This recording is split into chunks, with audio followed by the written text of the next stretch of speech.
Hello, my name is Kristina Castronovo. I'm a NeuroGraphica instructor and an aesthetic coach.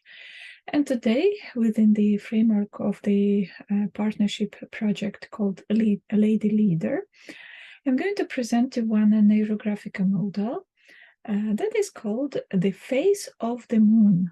The face of the moon. It was created within the model about developing intuition.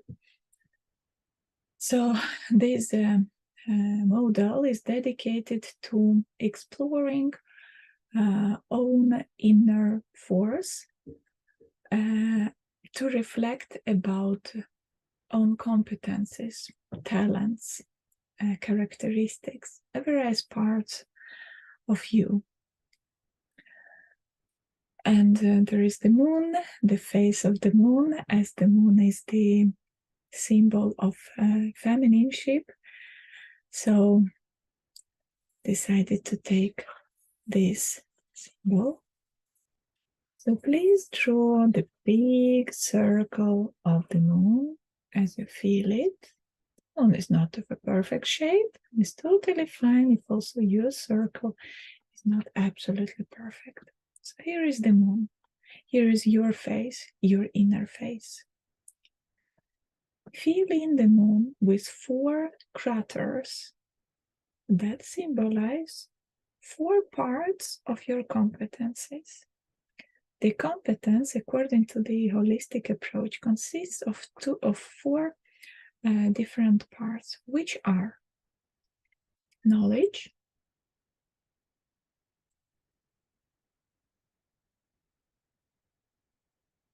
skills,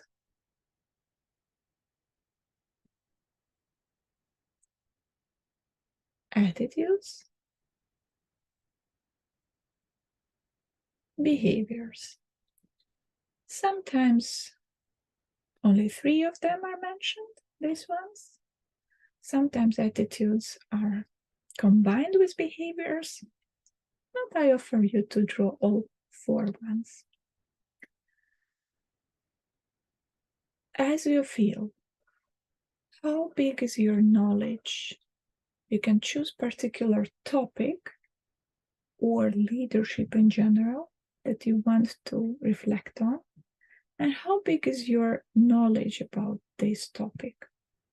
Or it can also be in general in your life. How big you feel is your knowledge, your theoretical part? How much did you learn? How much is in your mind? Yeah, so knowledge is something that stays in our head. You can also write inside some particular moments, particular parts. What kind of knowledge is there? Yeah, so with some keywords. What is this knowledge? The second crater of skills, practical things that you are able to do, to make with your hands, with your body, with your voice, for example. Yeah, so maybe you can sing, or maybe you're good at communication, or maybe with making a deal and bargaining, or maybe writing poems, or writing articles, or whatever. Yeah, whatever you find are proper skills. Also A, B, C, D, E. Well, in my case, of course, I make it universal with just A, B, C, D names, but in your case, please actually write down the keywords for each knowledge, skill, attitude, or behavior. So skills are practical things that you are able to do. Attitudes is something that belongs to your heart, your soul. It is something that you believe in, maybe your values, your vision, your seeing of different things around you. So how big and what are your attitudes? These can be attitudes towards groups of people. I don't know, what is your attitude to refugees or to small kids or to disabled people and so on. Yeah, but it can also be values as such. My attitude to European values, or my understanding of environmental values, green values. Yeah, so different things of attitudes. Behaviors are very much similar to attitudes. It is like the next step of attitudes. Based on what we believe in, how do we actually act? How do we live? What do we do practically? How do we implement our attitudes in reality? How do we show, express our beliefs? And very often, on the same topic, maybe we know a lot theoretically, maybe we're able to do practical things. We are able to do them practically, but do we actually do them? Because maybe we do not believe in that. Yeah, so I don't know if you studied, let's say, music, yeah, and you have the higher education in music, but you don't practice, you don't work as a musician. So these two first circles would be huge and full of different things inside, but your attitudes and behaviors would be rather small. Yeah? It can also be the opposite option when, you learn something, you know something, but you actually do a lot in reality. So by your attitudes and behaviors, by your experience, you gain much more. This is also an option. Please explore and compare, analyze the size of these circles. What do you notice? Yeah, I see, for example, that my skills and my attitudes are rather similar, and they also cross, so they overlap. What else can you notice visually? For example, I see that the circle of attitudes is rather huge. However, inside, there are not so many different things, but they all are big. They are wide. Yeah, I really feel how huge they are, how consisting they are. Yeah. Explore also which circle is close to which another circle. Yeah, you see, knowledge and skills are going here hand by hand. Skills and attitudes are overlapping. Attitudes and behaviors are close to each other. However, there is a rather distance now between knowledge and behaviors, knowledge and attitudes. This is interesting. What it is, why it is. Yeah, so try to reflect about these connections. Please add some lines without even looking. Add some neuro lines. They can also go out from the moon, from the face of the moon, so that your moon is not just hanging, but is connected to the universe. And now when you have some lines inside, explore what happened, which elements are interconnected. The A from knowledge is connected to A and D from attitudes. What does it tell you? What is your insight about this? The B from behaviors is not connected to anything.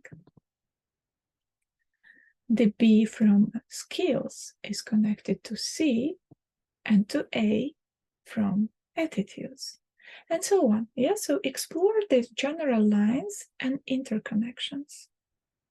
The second step that you should do according to NeuroGraphica algorithm is rounding. Explore also what do you start with, which element. Here, as you see, I'm starting with my knowledge.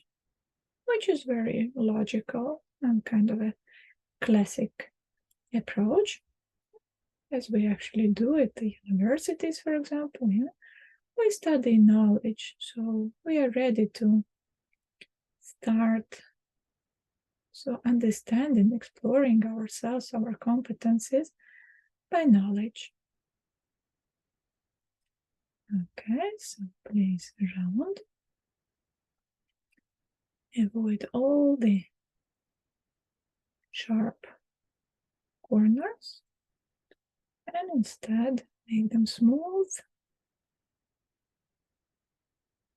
Harmonize. Then you say go to behaviors.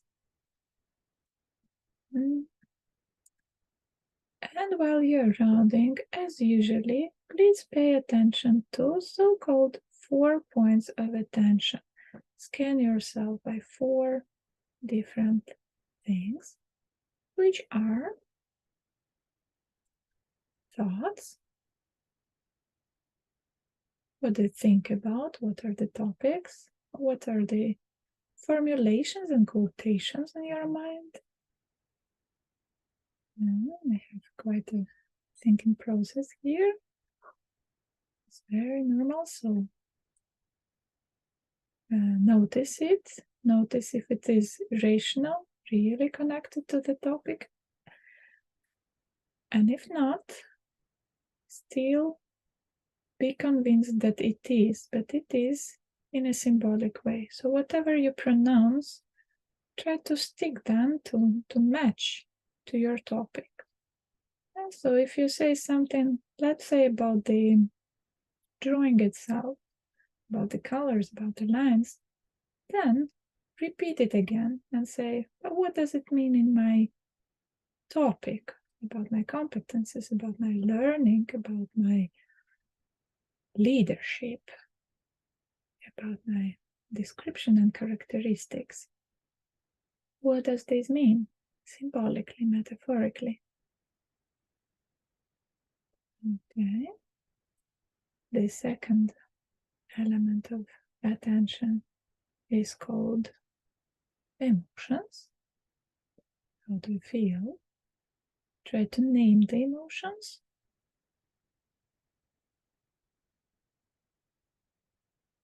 Find them out. It's not that easy to name emotions. Are you angry or happy? Satisfied, calm, irritated, curious, guilty?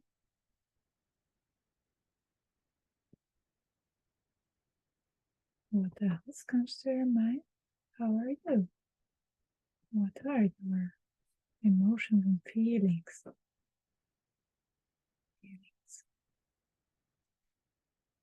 And the third point of attention is called body sensations.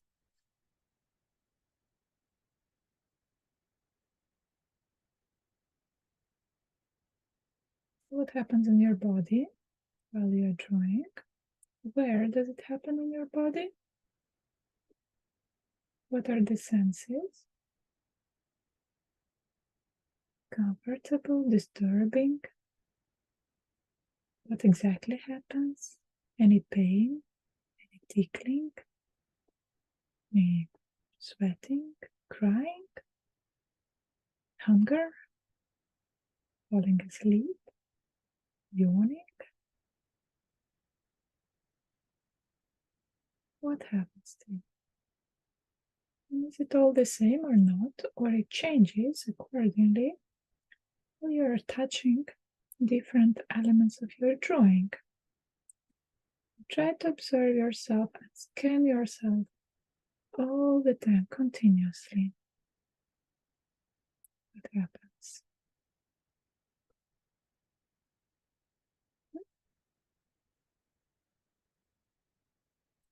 Allow it to be, in case you ask yourself about body sensations, but there are thoughts coming. It's totally fine. Let them be too.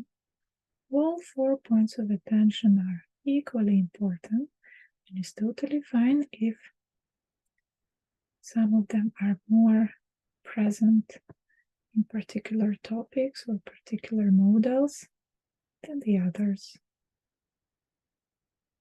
So let it be, explore, and accept.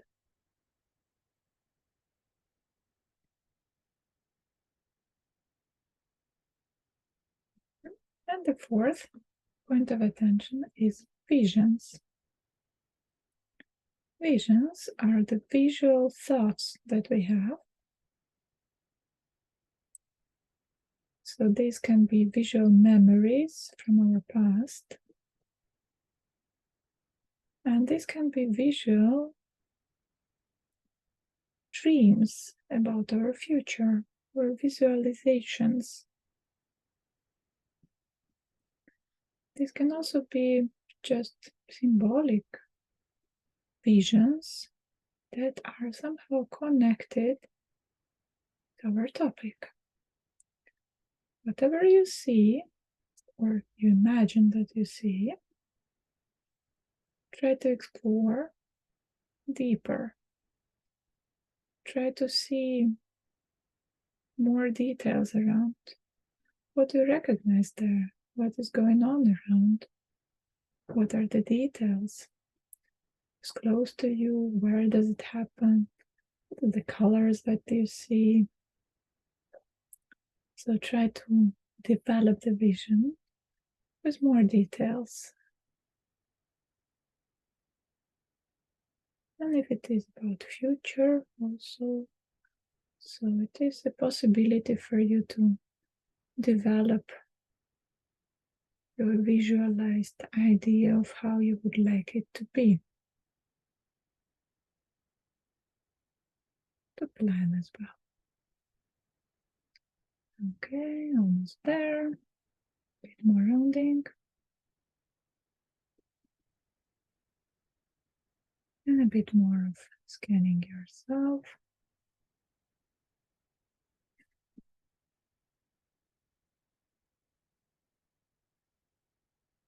All 4 points of attention. And the 4 craters of parts of the competences.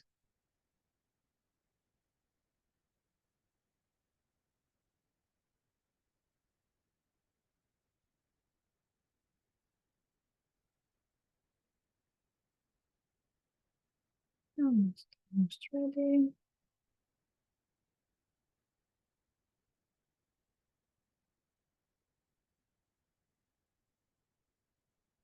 And we're done. Okay. Just need some more lines somewhere so it is harmonized. Okay. Next, what do we do? Of course, we do the archetyping, the coloring part. It is important that with the same color we integrate several cells, at least 2 of them that stay close to each other. So not just coloring every single cell in a different color, but combining them.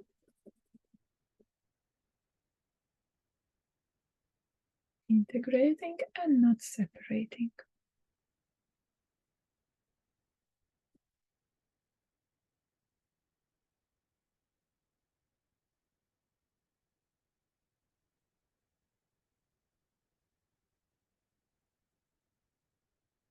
Ask yourself, what do these colors mean to you? Your attitude to them? What are the associations? Where do you use them? Again, not compulsory that you color each crater in a different color. It is freely up to you. Maybe you will color every small part of the competence of the knowledge or skill or attitude or behavior in a separate color. Maybe some craters will be of the same color. Maybe you will choose to color the waves, the lines like this, instead for circles. All up to you as you feel here and now.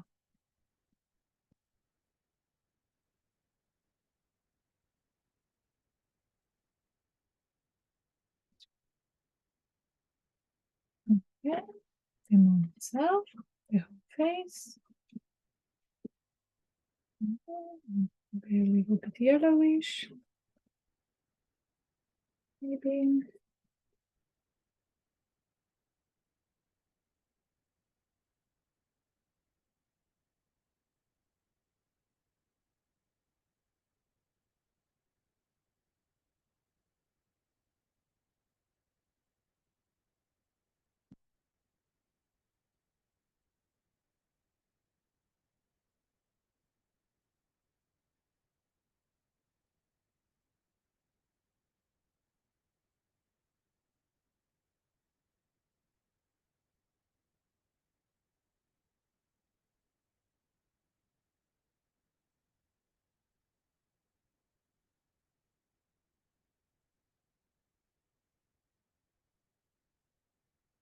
Okay. Add some color also green in the background. And compulsory is the same in the one color. It can be more as you feel.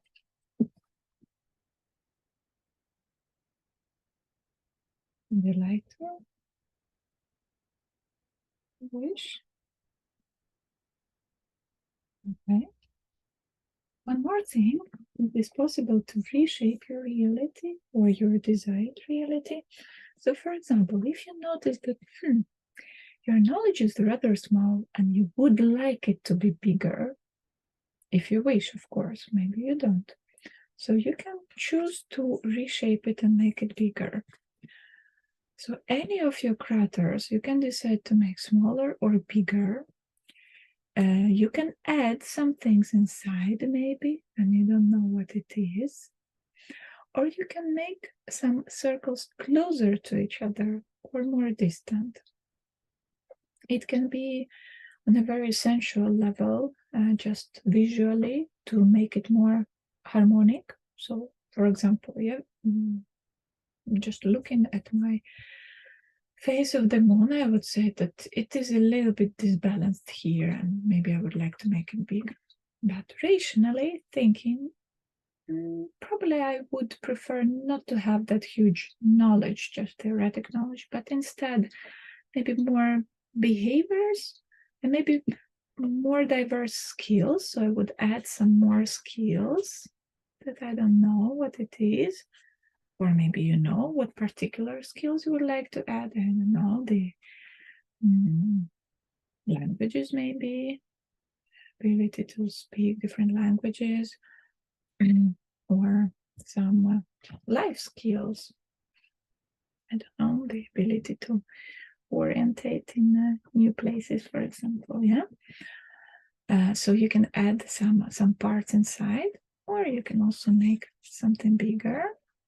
It's not easy, you see, but I would like to make it this way. So I do reshape as I wish. I want more behaviors, I want more various skills. Okay. Round it, make it integrated and harmonized. Nice. You want to change a little bit the color so it's clear that it belongs to this crater. Okay. Good. Next step is the field lines. So you take some thicker marker and you make at least 2 lines going through the whole drawing from one side to another side of the paper, like this. At least 2, but it can be more. And then the last step is fixation. So with the thick marker again, you can make the final circle that will be a solution for here and now as the most important point. I usually prefer to make the fixation with the closed eyes. Okay, and when you open the eyes, so you can explore what is inside, what does your fixation contains of. this is it. So this is a hint that my subconscious part is trying to give me about what to focus on, how to develop my competencies. Here is my phase of the moon, and explore yours. Good luck.